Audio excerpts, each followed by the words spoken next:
Well, good morning, good afternoon, good evening, wherever you happen to be when you're listening to our Connect the Dots with Dr. Food at CFI. We're so glad you're here for the December edition as we wrap up 2024. I'm Charlie Arnot, your host today. We are thrilled you're here and that you're interested in the work of CFI. We're committed to helping the food system be trustworthy and be trusted.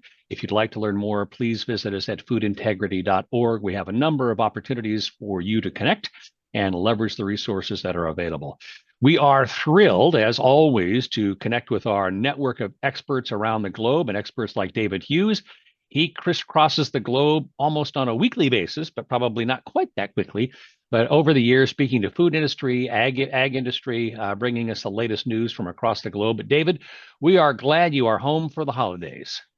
Thanks, Charlie. Yes, I'm not long home. Christmas up next, and I plan to be home then. Actually, a very modest travel in November. I was in just Holland and in Ireland, but luckily they're my two favorite countries, so it was brilliant. Great to be here. Excellent. Excellent.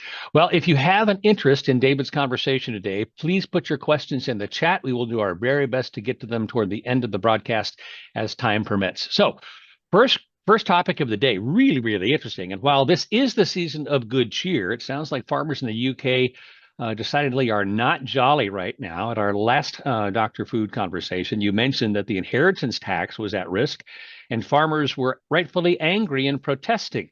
So tell us what's the latest. Right, no, exactly. So the new government, which is a left-leaning one, rescinded the inheritance tax exception for farms. And so 10,000 farmers, which is a lot for us, turned up to demonstrate in London. It's unusual in that farmers are often they're grumpy, but they don't tend to turn up for protests. But this one really has a big impact on their ability to pass their farms down to the next generation without paying, as you mentioned, a substantial capital gains tax. While the government, did the government bow? No, it didn't bow to farmer pressure on the tax, but and what's more, they shelved the launch of a new national food strategy that was scheduled to be announced in November. And recall that our previous government administration, which was right of centre, wanted to avoid the perception of being perceived as nanny state on controversial health topics. And especially they didn't want to do anything to put pressure on food prices. Well, not the new government. They think they've got 10 years in and they'll take big actions to tackle obesity, including, I believe, controversial measures like the goal of reducing red meat and dairy consumption by up to 20% over the next 10 years. Actually, I mean, I don't know what it'd be like in the US, but UK residents are for government taking action to impact health through food. So there's support there. But in short, I think government doesn't want to bend on items like inheritance tax, but they do want to come out big on health and obesity and environmental initiatives. So mark my words, just watch this space. I'll be talking about that in January and February for sure. That's going to be fascinating because there is a difference here in the United States with that fierce independence that we have as a country where people want to make their own decisions and choices. But we are beginning to see perhaps a change in the new administration and a focus on those issues in a way that we have not seen before. So it'll be interesting to see how that plays out over the next few years. Our second topic relates to winds of change, if you will, and there is renewed interest in sustainability in the environment. Now, we've not seen that as much because people coming out of the COVID and most recent inflation have been very focused on price, but you've seen a new survey on consumer attitudes saying they might be, again, interested in other topics. Tell us a bit more about that. Right. And just supporting what you said, really, Charlie. I mean, through the pandemic and in the throes of the cost of living crisis, then consumers sort of backed off environmental and sustainability concerns because of other worries, of course, like, can I pay the mortgage? What about putting food on the table? In the UK, it's also about energy costs, which are very high. But now those other worries are receding a little and concerns about the environment are top of mind. And it was illustrated by the survey you mentioned. It was put on by a levy organization for farmers called the Agricultural and Horticultural Development Board. So what were consumers' top of mind concerns? First of all, river and sea pollution. especially related to sewage effluent flowing into our rivers from chicken producers located near main waterways. That's a big deal here, not least where I live, I might tell you. Secondly, it's plastic waste, which is a global thing, really. And thirdly, are more general concerns about global warming and greenhouse gas emissions. The BBC, for example, remind us that globally 2024 will be the hottest, the warmest year in our history. And that rings a bell with the guys here. So what I thought was positive was that intensive livestock producing businesses apart, there's increasing positive perception of farming and its environmental impact. And that's been noticeable over the last 5 years. And so farmers are starting to be seen in a greener light. Consumers' impressions of British agriculture, they do go up and down over time, but they're currently on the up, thank the Lord. So what does that reflect? Well, all sorts of factors, but not least the popularity of Motorhead TV journalist Jeremy Clarkson streaming his show. As we've talked about this before, he's a TV star showing the trials and tribulations of farming on his, as he refers to it amusingly, as diddly squat farm. And that has, I think it's coming up to their 5th series, and it's been the most successful on Prime, the most successful series they've had in the UK. Wow. Very impressive. It is. Mind you, positivity of farming depends on farming type. It's not right across the board. Here's some examples on what do you think of farmers by type of farmer on an environmental score of, say, 100 being tops? Well, fruit and vegetable do the best. Fruit and horticultural people do the best. They score close to 80. But it goes down all the way to less than 60% for the poultry guys who are seen as relative villains. And intriguingly, when asked who do consumers trust on food and health, we put that together, and also on a score of 100, then number 1 is doctors, the medical profession. Again, they're close to 80, but farmers come a very close second. And then they're ahead of, for example, teachers teaching about food and nutrition, food service, so away from home type companies, food processors and governments, and right down the bottom of the list are journalists on a lowly 33 and politicians who barely score at all. So there we go. Is this right across the consumer landscape? Well, no. Farmers actually are viewed most positively by older consumers, by wealthier consumers, more affluent ones, and not surprisingly also by those who eat everything, whereas younger people are less likely to be positive. And also, again, as you can imagine, vegans and vegetarians take a sort of dyspeptic view of a lot of what's happening in agriculture. The survey shows that consumers believe, I say, that their knowledge of and interest in food production has increased over the last 5 years. And actually, 7 out of 10 people feel that they're informed about the origin of food and how it's produced. Where do they go? Where's their best sources for food information? Food labels at the top.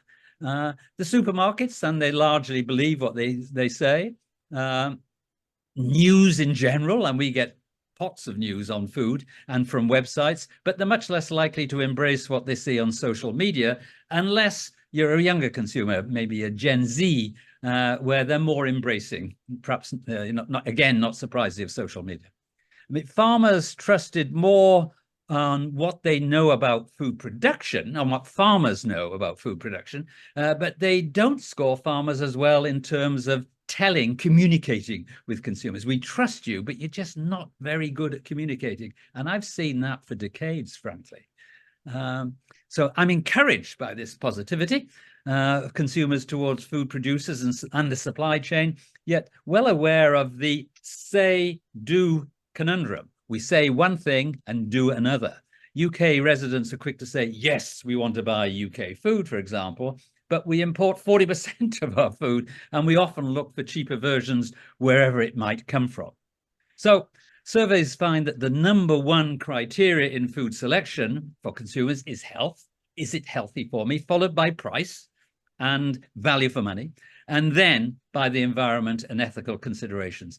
And actually, again, say do, as I've mentioned, they're much lower on how food is made and where it comes from, whatever they say initially. That's fascinating. We have some new research coming out in January, as I think we've talked about with you before, perhaps on another call or two, but it's going to be segmenting the population based on how they perceive information to be true or not, what they look for in credible sources, who are influencing them, and then we'll be able to have demographic information on that as well. And hopefully that will inform kind of how we can do a better job of engaging and communicating as we go forward, knowing that we've disintegrated our information system and our news systems. Okay, last topic and the time we have available today. This is really interesting. It really ties back into what you were talking about in terms of consumer perception around agriculture, concerns about impact on the environment. A major U.S. animal health company has now received FDA approval for a specific innovative new feed additive, and there are lots of them in the market today. Some are effective, some maybe not, that is designed to help with climate change, particularly as it relates to cattle. How is that being perceived and what's happening across the pond? Right. And yes, certainly in the UK and right across Europe, the consumers they're a bit touchy on technology, and which is so really important because you can see the rate of technological change is accelerating in agriculture, and we don't do a good job of communicating. So what's this story? It's been a very big media headline featuring Arla, A-R-L-A. It's the 6th largest dairy company in the world. It's a cooperative owned by farmers from 7 countries across Europe, including the UK. And in the first of its kind initiative, Arla and 3 major UK retailers are running pilot projects using a product, as you mentioned, designed to reduce methane output of dairy cows. Recall, cows are mega producers of greenhouse gas emissions. And the product is Bovaer, if I pronounce it rightly, and it can reduce emissions from cattle by 30%. It works by suppressing the enzyme in the cow's rumen that forms methane. As you mentioned, it's been given the tick in the USA, but food safety regulatory bodies in the EU and in the UK have done the same. And Arla has this big plan to reduce methane from its dairy herds by 30% per kg of milk by 2030. You can see 2030 from here. Well, great idea, but the launch and promotion of this caused this social media storm. It generated an outcry on X, Twitter, to boycott the major milk brands of Arla. And they've got some big brands. For example, the butter brand Lurpak is one of the largest butter brands in the world. And they are calling on the activists are calling on the dairy to push the product to the side because of worry about long-term health impact. But there are also sort of far-fetched worries, including risks to fertility, all bad things associated with chemicals, and there's even a dark plot which revolves around Bill Gates, as he's perceived to be, for some reason or another, trying to alter the health of the world. I thought it was in the best way, but that's by the by. He has, in fact, invested in a methane reduction technology, but that's in Australia, and it's not this one. So it's an extraordinary reaction to a really innovative production practice, and that's been really launched for the very best intentions. But we'll just have to see how it all turns out, Charlie. It's sort of worrisome if we can't, we know we've got this issue, we think we've got an answer, but we've got a big consumer problem here. David, one quick question in the Q&A, and if you have other questions in the chat, please drop them in now. We have only about a minute and a half to go. Any indication that this additive suppresses milk production? Are there any negative impacts on productivity of dairy cows by adding this that has an impact on the rumen? No, not that I know of. And so there is, there's a cost for the additive, but not for a cost of a reduction in yield. No. Excellent. Excellent. Well, thank you for that question. David, as always, it is such a pleasure to be with you. We certainly appreciate it. And thanks to everybody for being with us as we connect the dots in the food chain with Dr. Food. We will be back in 2025 to continue connecting the dots across the food chain. If you have specific suggestions or topics that you would like us to address, you can send them directly to me at charlie.arnott@foodintegrity.org.